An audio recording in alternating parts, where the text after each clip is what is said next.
So this is the second lecture, part one for ECE 341, random processes. What I'd like to do today is continue some of the background in set and set operations that will be necessary for us to carry forward in the rest of the class. Most of this is just laying down the framework so that we can competently work with sets and objects or sets of objects and eventually work to assign probabilities to them. What we'll start out with today is some basic set properties and operations. I've got most of this stuff written already, just because it is more definitional. The first one really has to do with the commutative rule. Commutative has a root word of commute, which just means to move. And so when we look at the commutative rule as applied to the set operation of a union, it basically says that A union B is equal to B union A. It doesn't really matter what order I do that union in, I get the same result.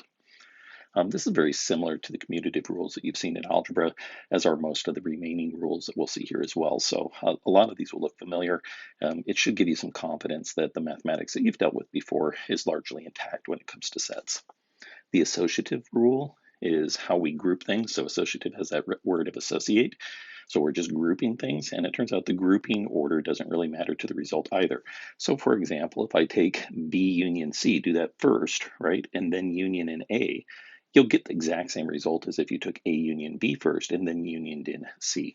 So how we create these groupings doesn't matter. If you combine that with the commutative rule, you can find there's a lot of flexibility in the order of operations that you do in order to get a particular result. Distributive rule looks a lot like what you saw in algebra.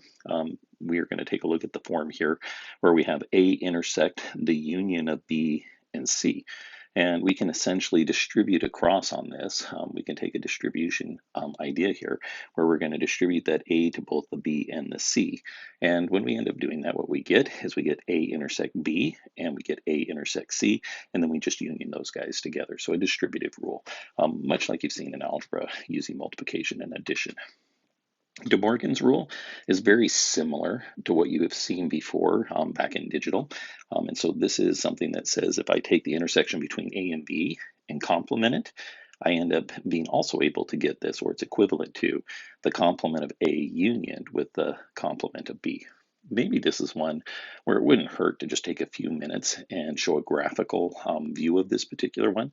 So I'm going to go ahead and just take a look at the left-hand side there. It says A intersect B. I've got a Venn diagram. I'll take the left one. If I take A intersect B, it's the region that is common to both A and B. So I'm going to go ahead and take a look at that. I'm going to just sketch that in. So that little green area in there is A intersect B. And if I take the complement of that, right, it's everything outside of that. So I'm going to do that on the next graph over. So I'm going to just color in everything outside of that little football shape. And that would be that A intersect B, the quantity complemented, something like that. So we get that middle one. If we work on the right-hand side of the equation, we can look at something like A complement. So that's everything outside of A. I'm going to do that using a crosshatch here of this green that's going in a particular direction. So we'll go ahead and do that. So far, right, I've covered everything that is an A complement. I'm going to go ahead and do a blue one here for the B complement. So if I look at everything that is not part of B, so everything outside of that B, we're going to do something like this, right? And then we union them together. What happens when you union stuff? Union just means that anywhere it's colored, we keep it. Anywhere it's not colored, we would not keep it. And we see that there's only one area that's not colored. That's that football shape. And so if I go ahead and do those two operations again, I end up getting back to that same result that we saw in the middle before. An entire area out of that whole universe that includes everything except for A intersect B, right? So that's a graphical demonstration of this idea of De Morgan's. We'll do some additional views of De Morgan's connected back to some circuit theory as well. There are a few identities. These are not terribly difficult to view either. If I take A unioned with the empty set or the null set, what is that basically saying? It says add into A nothing. Well, if I add nothing to A, I should just end up back with A. So if you union the empty set with anything, you just get back the anything. I can take A intersect the empty set. So it's saying what is common between a set A and nothing? Well, nothing, right? So the smallest piece on that would dictate that intersection. So these are a couple of identities. And again, I think they're almost self-explanatory. There's two last ones that we'll do before we work on a second set of these guys. These are the complementation identities, and the complementation identities look something like this. If I take A intersect A complement, we should get the empty set. How do I know that? Well, A has nothing in common with A complement, right? So if you're looking at the intersection says, what is common between? Well, A complement is completely outside of A, so they will have nothing in common. So that would be the null set or the empty set. If I take the complement of A, right, that's everything outside of A, and then take the complement of that, that's everything outside of what was already outside of A, that's going to return us back A. So if you complement twice, you return back to the original, something along those lines. Hopefully most of these look familiar. It's stuff that you might have seen before in other classes, and it certainly has some connection to rules that you probably saw in algebra. Next, we're going to introduce what is called the principle of duality. And let me just state it, and then we'll go ahead and use it to all of the properties or operations that we just saw. The principle of duality says the following. It says that if we have an expression of sets, right, it will remain true if we go ahead and do some replacements. If I make all intersections become unions, if I make all unions become intersections, if the universal set becomes the null set, and if the null set becomes a universal set. So if I make all of those substitutions, right, whatever I had as an expression, a true expression before, will remain true. It will give us an alternate set of operations or properties to what we'd already seen. So rather than giving you the full set to memorize, I gave you half the set. That's that first left column. And what I'm going to do in the right side here is I'm going to give you the dual to each one of these different properties that we already looked at. So let's look at the commutative rule. The commutative rule said A union B equals B union A. Principle of duality says that you make unions into intersects, intersects into unions, S into nulls, and nulls into S, then the statement still remains true.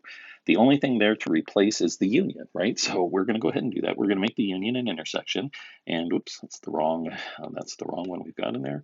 So let's go ahead and make this a pen. So I'm going to have A intersect B is equal to B intersect A. So we could prove these in a variety of ways. I don't think the proofs are terribly exciting. You could probably show most of them with a Venn diagram, kind of like we did with De Morgan's, and they're, again, not terribly surprising. It doesn't matter which order I do an intersection or a union, right? I'm going to get the same result. I can get this dual, though, right, just by remembering that one principle of duality. Some simple substitutions on this first column is going to give me a whole set of new properties. If I look at the associative rule, then, we only see unions again in there, so we're going to make all those unions into intersections, and it basically just tells us that whether it's a union or an intersection, right, it doesn't matter how I group things. So in this case, the dual is A intersect B intersect C is going to be equal to A intersect B, then intersect C, right? How we group our intersections isn't going to make a bit of difference to the end result. We can choose to group those operations whatever way is most convenient or that is computationally simplest, for example. Distributive here, it gets a little tiny bit more complex when I use this principle of duality on it. In this particular case, I see that I have both intersects and unions. So I know the intersects are going to become union and the union is going to become an intersect. So let's go ahead and do that. The left-hand side would be A. Instead of intersect, I'm going to have a union, and then I'm going to have a parenthesis, and B, and instead of a union, I'm going to get an intersect. So I'm going to have something like an A union B intersect C. Turns out we can distribute this reversed order of unions and intersects in the same sort of way that we would expect from algebra. So if I distribute this across, I should get an A union B, and that's going to get intersected with A union C. And I can get that sort of intuitive result just by working on the right-hand side and replacing unions with intersects and intersects for unions. So working on that right-hand side of the expression, I'm going to have A not union. I'm going to have A not intersect A, not intersect B. I'm going to have A union B, right? And then that union is going to become an intersect, and then I'm going to have an A union C. And what we get is that basic distributive rule that we would have expected or naturally thought anyway, just based on our experience with algebra. The next one, De Morgan's, gives us an alternate form of De Morgan's. So all intersects become unions, and all unions become intersects. So this tells us that A, right, union B complement is equal to A complement intersect B complement. Now, if I wanted to do this, I could probably come back and actually go through and do some of these quick drawings again. And so we'll go ahead and just do that very quickly. I'm not going to label them A and B. You already know what those look like. So I've got an expression here, a little Venn diagram on that, and I'm just going to duplicate it over a couple times so that we can work with this guy and see if we can verify this using a Venn diagram. So again, I'm going to go ahead and work off of a particular color. I'm going to go ahead and do green. Looking on the left-hand side, I'm going to date A union B. So what is A union B? It's anything that's in A or B. So I'm going to get that full pair of circles, something along those lines. So this is A union B. And if I do the complement of that, it's everything outside of that. So that's going to be this guy over here, everything out of those two rings. So I'm going to get something along those lines. And it looks like I accidentally got a color change on one of my guys. So let's return that guy to black. And we'll continue working with that as well. So if I look at this other side, what do I need to do? I need to take a complement. So I'm going to go ahead and look at what a complement is. So I'm going to go ahead and do that one in green, just like we had done before. A complement is all of this stuff outside, something like that, right? And then if I look at my B complements, everything outside that second circle. So I can go through, whoops, I probably didn't do that really good. Let's see what's going on here. I don't know why my tools are disappearing. We'll see if I don't have my undo commands for some reason. So let's just see if I can make some of these guys go away, and we'll come back in here and return these guys in, something like this. Okay, so that was my A complement, and then I want my B complement. So everything outside the B circle. So it's going to look something like this. Right, something like that. Now, if I take the intersection of those guys, it's only where I get coloring on both. And again, that returns to the same middle one in there. It's everything outside of those two rings. So again, we can verify these duals that we had already seen before using something like a Venn diagram. If I continue on here, I'm going to look at the identities. The identities, now we're going to use another part of the principle of duality. We know unions become intersects, null sets become the universal set, and universal sets are going to become the null set. So let's do the dual of the identities. The first one is going to be A, and instead of union, it's going to be intersect, and instead of a null set, it's going to be the universal set. So A intersect the universal set. What's common between those? Well, A is, right? So S is the bigger thing. You intersect that with A. A is completely contained within S. We should get back A out. So that's a fairly self-obvious or pretty straightforward result. Same sort of thing, we can do the dual on the second one here. We're going to have A, and instead of an intersect, we're going to get union. And instead of a null, I'm going to get the universal set. And what does that give us? Well, if I combine everything from the universe and some other set, we're going to basically get the universe. So that right-hand side is no longer null. It's going to become S. Remember our rules down here, right? S becomes a null, right? That's this guy, and null becomes S, along with the changes of unions and intersections. The last two, we're going to do the duals to the complementation identities. Again, this just gives us a background of mathematical operations so that we can do some analytic manipulation of set operations and set expressions, and hopefully do some simplifications and work to better understand particular operations between sets. So complementation and identities, what do they give us? We are going to have in this particular case an A, not an intersect now, we'll have a union. A union, A complement, well, what should that give us? A is something, and A complements everything outside of that. You bring them together, you're going to get the full universe. And so that null becomes the universe. The last one here doesn't have an intersect or a union or an S or a null, so it's unchanged by the principle of duality. It's the only one that doesn't give you anything different. It just remains A complement. Complement is still equal to A. So basically, what have we done? We had a whole column here of set properties or operations, commutative, associative, distributive, De Morgan's identities, and complementation identities, mostly applied to our union, but a couple intersects in there. And we were able to get all of the duals on there just by using the principle of duality. That saves us kind of half the memorization that we'd otherwise need. We can get those pretty cheaply using that principle of duality. Next, I'm just going to remind us that we had this idea that we could use sets as Boolean variables, like a 1 and a 0, think back to digital, and then we could use some form of logic gate to better understand some of these operations. This can help us understand the properties like De Morgan's. So if you remember, the intersect was akin to a logical and, the union was akin to a logical or, and if you think about what De Morgan said, it said something like A, right, intersect B complement was equal to A complement U B complement. And if you do that with a logic gate, as you might have done back in digital, the first one, A intersect B complement, that was the left-hand side of that equation, right? We could do that with a NAND gate. So I have something A feeding into my AND gate and B feeding into that AND gate, and we negate the output. You know, back from digital, that we can come up with an equivalent gate using an OR technology, right? It's just that we negate the two inputs on that, and then we OR the result to give us the output. Both of these provide exactly the same logical operation. It's a sort of digital design logic gate interpretation of that De Morgan's law, something you've probably seen before. There are some books that will do things like show complementation through an overbar. You might have also seen that in digital. That's okay. I will prefer the superscript C in this particular class to indicate a complement. Notice also in this first one here, right, if you take a look at this guy, there doesn't seem to be any operation between A and B, and we had made that comment before that that's an implied and, right? It's an implied intersection between A and B. The next thing I'd like to do is I'd like to at least give a flavor of what a proof would be involved in order to show any one of these particular properties or operations identities that we are working with. And the one that I'm gonna start with is De Morgan's dual. So if we went back up there and looked at De Morgan's dual, right, that was up here along this line. Here was De Morgan's dual. It said that A union B complement was equal to A complement intersect B complement. So I just copied that back down here, and I said, this is the thing I would like to prove.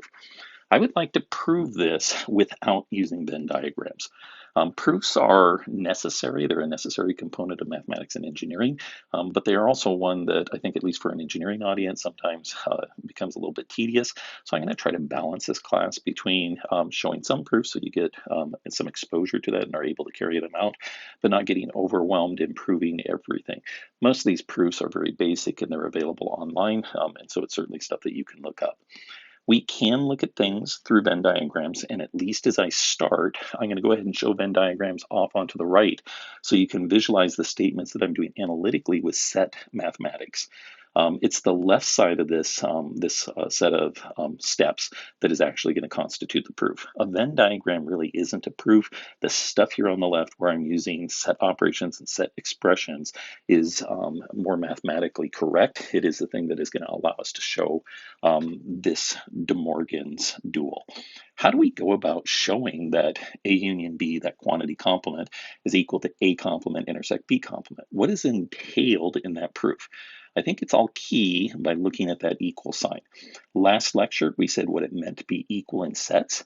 In order to have equality, right, you had some left-hand side, let's call that L. You had some right-hand side, call that R.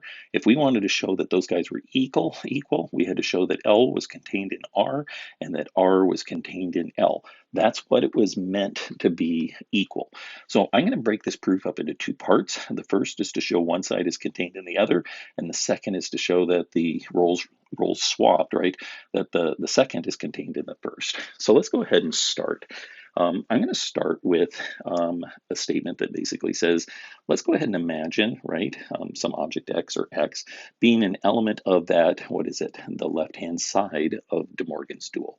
So it's a part of A union B complement, and I'd like to visualize that. Well, I know what A union B is, right? That's everything inside those two circles, and the complement's everything outside. So that's that Venn diagram kind of depiction that I've got off to the right. Everything in green is showing you what X would be. X would be somewhere in that green part. Well, what does this mean? If I know that X is an element of A union B quantity complement, I know that X cannot be part of A union B, right? So I've shown that in the next one. I've just said that, hey, you can't be part of those two inside rings. And so I've shown that in red. And what does that mean? Well, that implies, so those are those little double hinged arrows on the side that just says implies. That implies that X can't be part of A and X can't be part of B. So I've broken that up into two Venn diagrams. X can't be part of either one of those two red areas. If I continue on that, that means that X is an element of A complement and X is an element of B complement, okay? Something along those lines. And then if I combine those together, that just says that X is an element of A complement intersect B complement, right? Either side of those guys.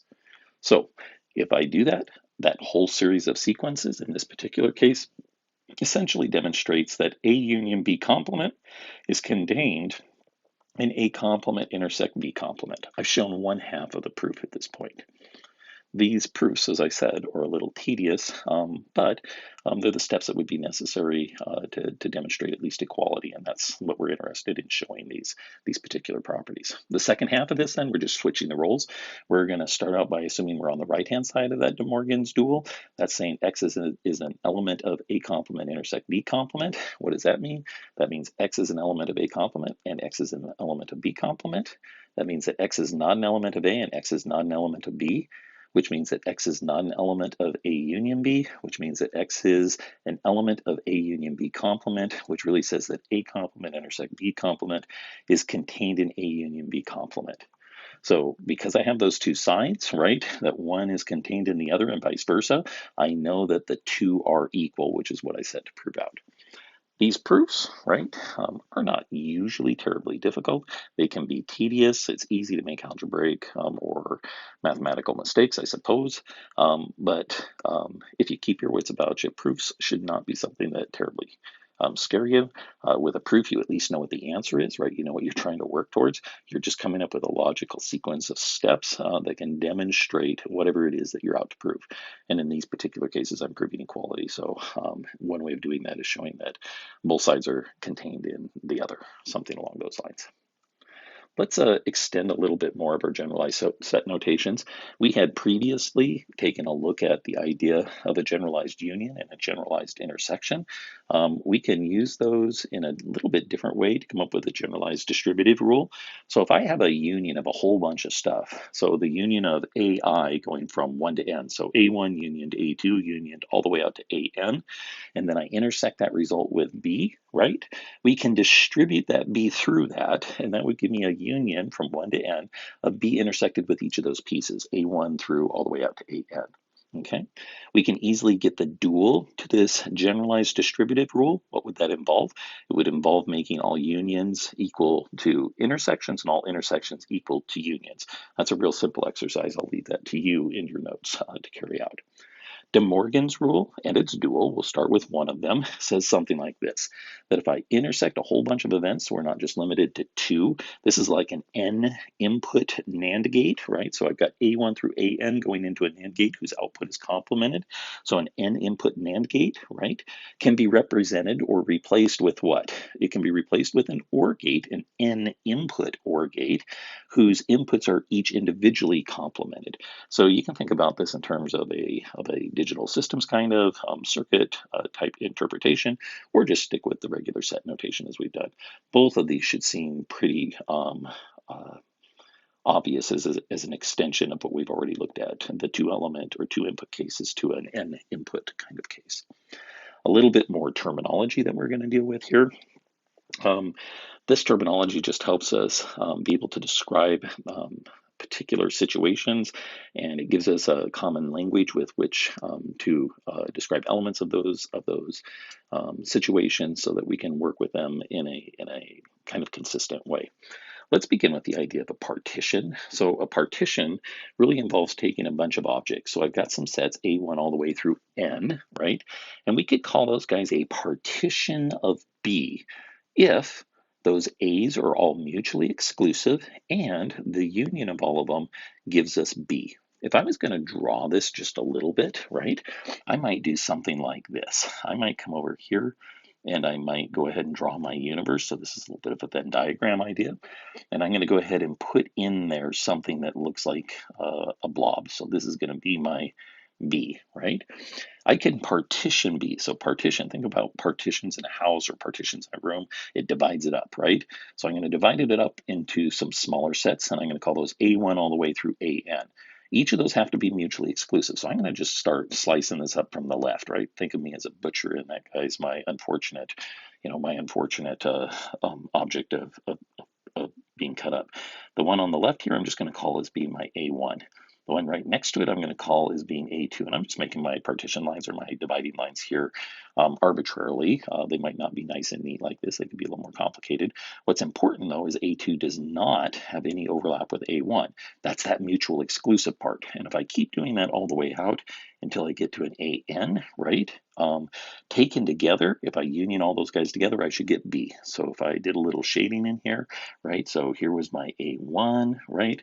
I could do it here and come up with my A2 and do that. If I was going to do my AN, right, that's this guy over here in red, something like that. And if I did everything else in the middle and I just thought about all those guys going together, I'm going to go ahead and do that as yellow. Take the union, right? That means it could come from any of those guys. I end up getting that larger item B. So that's a Venn diagram kind of depiction of this idea of partition. Partition is a way of taking something of interest like a B and breaking it up into smaller constituent parts. A lot of times it's easier to deal with those smaller constituent parts. It might be easier to compute things like probability of those parts and then work with those smaller pieces in order to figure out the bigger whole. Here's another example that we might talk about. We could talk about rolling a six-sided die. So we know that the universe of six-sided die rolls is like 1, 2, 3, 4, 5, 6. If I wanted to think about a partition on this, one of the ways I could partition this, if I just wanted to partition the universe, something like that, right? Actually, the universe itself could just be partitioned by each individual face of the die. 1, 2, 3, 4, 5, and 6, right? Each one of those, that's 6 different things, and each one of them is mutually exclusive. And when we take them all together, it gives us the entire whole object, which in this case is the universe, right? So 1, 2, 3, 4, 5, 6 already partitions S. Another way you could do it is you could say something like this. You could talk about an odd roll, right? An odd roll might be from a 1, a 3, and a 5, something along those lines. And that 1, 3, and 5 then would do what for you? That would be half of the objects in there. And I could take my even dice rolls, and that might be something like a 2, 4, and 6, right? So I've got 2 of that. Let's call it, maybe I could have called this guy like my A1, and this guy here could have been my A2, right? Something like that. Now I know A1 union A2 equals S, right? And I know A1 intersect A2 is equal to the empty set. So they are mutually exclusive, and yet when union together give us this whole thing, right?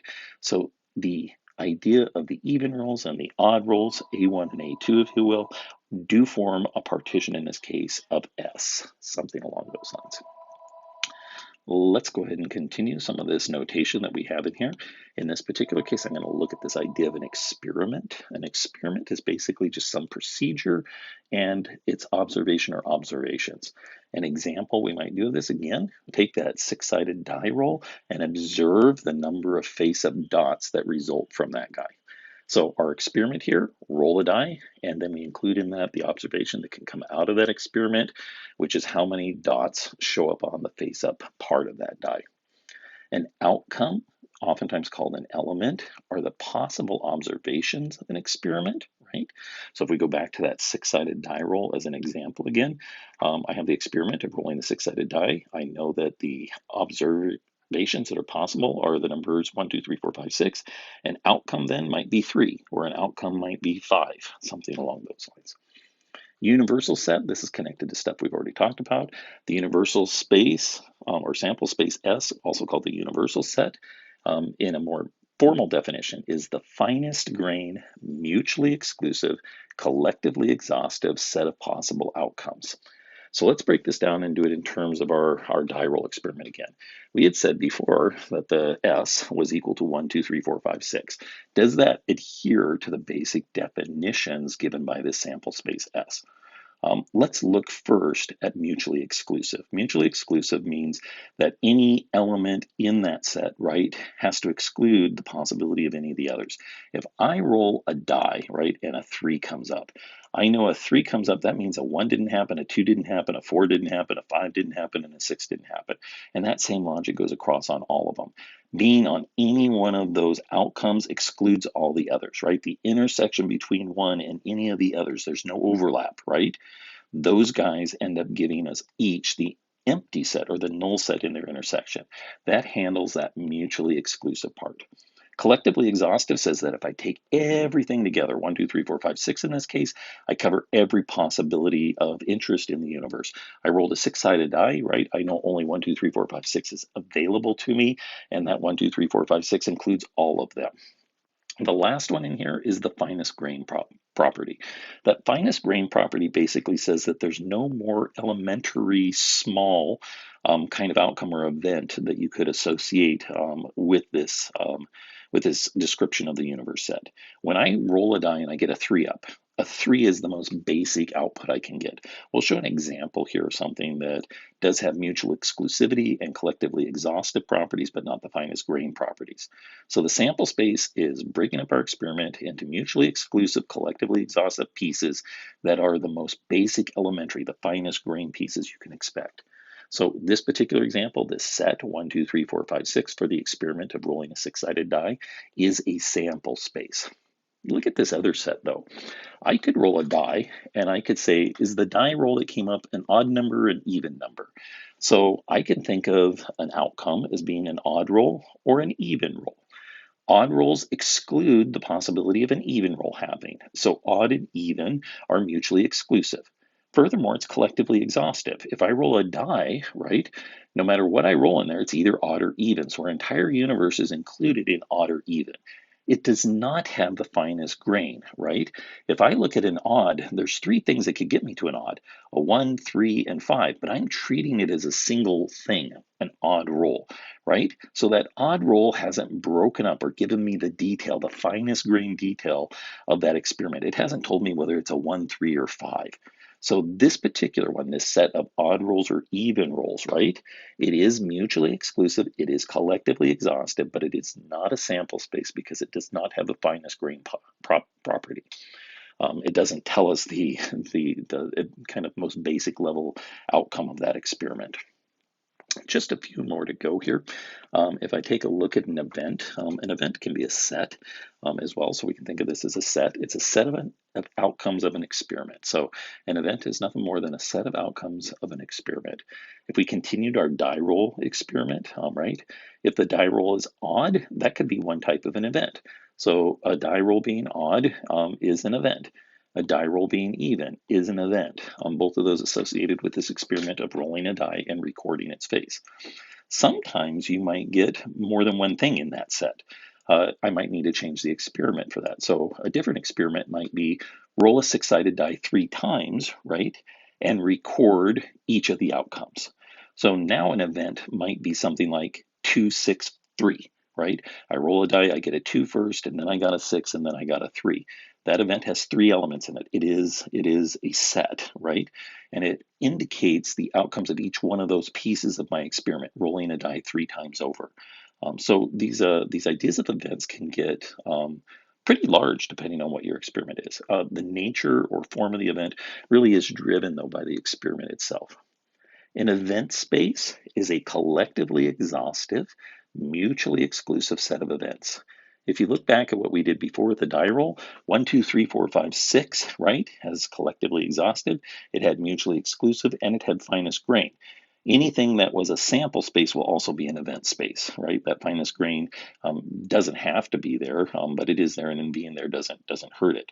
If I look at that other case that was not a sample space, an odd roll and an even roll, that does, right, have this idea of mutually exclusive, and it does have that idea of collectively exhaustive. So that is an event space. That event space needs to cover every possibility, right, in a mutually exclusive way, but it does not have to have the finest grain property. So event space is connected, but maybe not quite as strong or as detailed as something like a sample space. Let's expand all of these definitions or language items into an example that's just a little more formally done.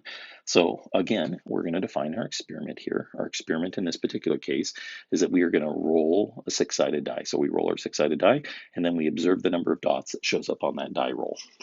We've already established that the sample space or the universal set for that experiment is the set 1, 2, 3, 4, 5, 6. This is the finest grain, mutually exclusive, collectively exhaustive set of outcomes that reflects this particular experiment. We also looked at some potential events. I talked about an event that could be an odd roll. So you roll a die and a 5 comes up. Because a 5 is an odd number, we could say, instead of recording that event was a 5, we could have just said an odd number was rolled. So that event 0, right, could be anything on those die rolls of a 1, 3, or 5. An even roll, we'd already seen this, we're going to call that E sub, and I think I meant to put this as E. So let's go back there and just fix that out. So E sub E, the even rolls in this guy, is just going to be what? It's going to be 2, 4, and 6. Let's do another event. Let's do an event where the roll is a perfect square. A perfect square means that the number that showed up, right, is equal to some integer squared. Well, 1 is equal to some integer squared. It's equal to 1 squared. 4 is equal to an integer squared. That's 2 times 2. Nothing else in our sample space S, right, is a perfect square. So this other event, E sub P, perfect square, comes out to only have 2 elements, a 1 and a 4. Okay, so some combinations of these guys to incorporate some of the other language we've dealt with. The set of E0 and E1, right, is what? Those are both mutually exclusive. They are collectively exhaustive. They're not finest grain. So they are not a sample space, but they are an event space. If I look at the set that includes E0, and again, I think I messed up my language here, so let's do these as E sub E's. Excuse me. In this next one, I go ahead and I make a set of E odd, so the roll was odd, or it was even, or it was a perfect square. This one here is certainly not an event space, right? Number one, it's not mutually exclusive. It is collectively exhaustive. E0 and EE, or EO and EE, were collectively exhaustive. EP is just included in both of those. If you take a look at what was common in there, one of the perfect squares, 1, turned out to come from an odd number, and one of them came from one of those even numbers, right? So there's some overlap in there.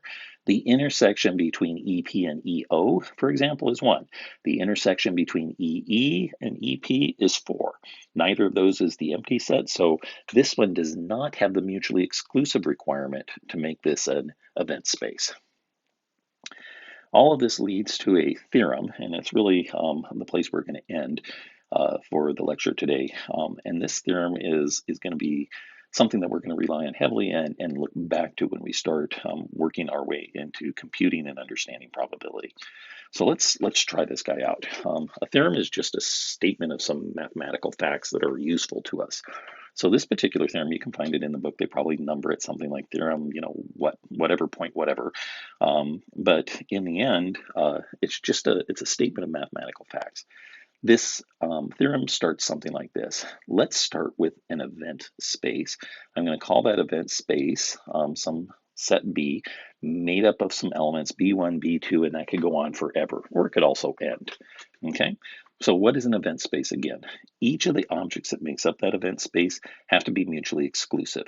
That means B1 has nothing in common with B2, which has nothing in common with B3, and so forth. Any pairwise comparison between those B's that you do can't have any overlap. They cannot have anything other than the null set result from their intersection. Furthermore, if I union all those guys up, they had better give me the overall total, right? The whole B.